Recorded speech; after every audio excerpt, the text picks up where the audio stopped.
Viewers, recently Pauline Hanson argued that Australia should be a monocultural rather than multicultural society, while still being a multiracial society. In her National Press Club address, she stated that Australia should live under one cultural umbrella and linked high migration levels to concerns about national identity, social cohesion, public pressure, and integration. What Hanson means by monocultural. Hanson's argument is not that everyone should be the same race, rather she distinguishes between multiracial society, people of different ethnic backgrounds, monocultural society, one dominant national culture, shared values, laws, customs, and civic identity.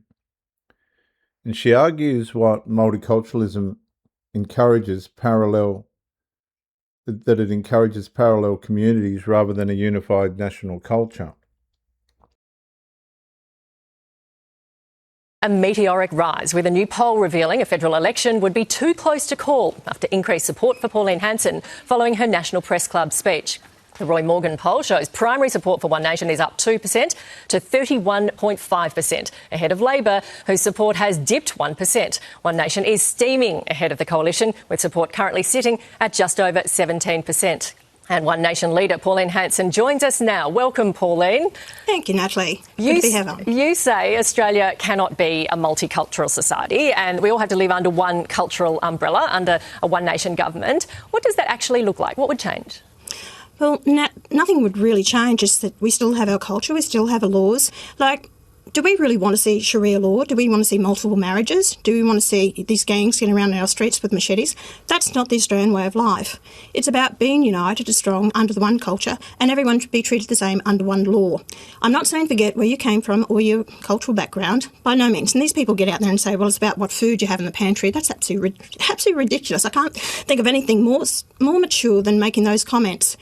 When we actually go to the Olympics, we represent our nation like the Socceroos. It's all under the one flag, and that's the Australian flag. That's what I'm saying. Japan has a monoculture.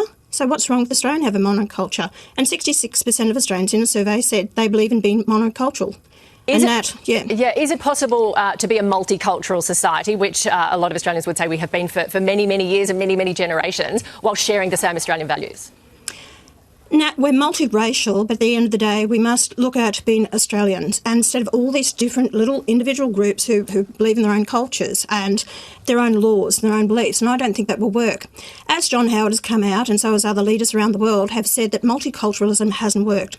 It's about, moving forward as a nation, people being treated equally in the same. What I found in the survey, and this is what I said in my speech, is that 872,000 people in Australia can't speak English or very little of English. What are we actually doing here is that these people will probably go on to vote in elections. Do they really know what they're voting for, who they're voting for? I think English is very important, that people must learn to speak English and know the English language to actually assimilate into a society. So I'm not against people that have come here. Remember, people have come here to be Australian, and that's why a lot of people come up to me, embrace me and say, Pauline, you're right. We are so proud to be here. We're so privileged to be here in this country, and we want to be Australians. So therefore, I'm saying, let's look at, we are a monocultural society.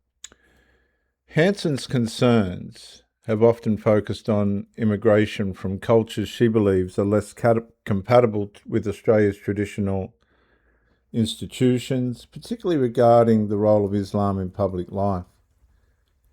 She has repeatedly argued that Australia should preserve what she sees as its Western cultural foundations. A distinction is important: monocultural, one dominant civic culture, monotheistic, belief in one God.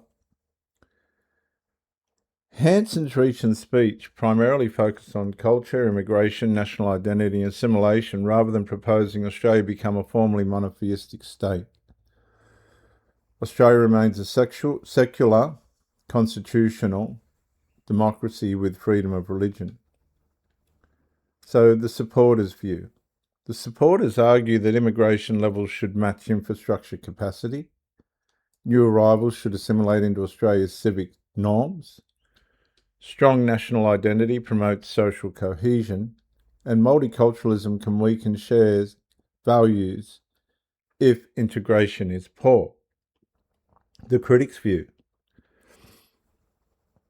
Critics argue that Australia has benefited economically and socially from multicultural migration. Cultural diversity and national unity are not mutually exclusive. Monocultural concepts risk marginalising minority communities, and Australia's identity has evolved through successive waves of migration. The broader debate. The current Australian debate is increasingly less about whether migration should exist and more about how many migrants should Australia accept, how quickly migration should occur, how assimilation and integration should be managed, whether multiculturalism or a stronger common national identity should be emphasised. So in short, Hanson's recent position is best described as advocating a multiracial but monocultural Australia, with tighter immigration controls and stronger expectations of cultural assimilation, rather than advocating a specifically monotheistic state.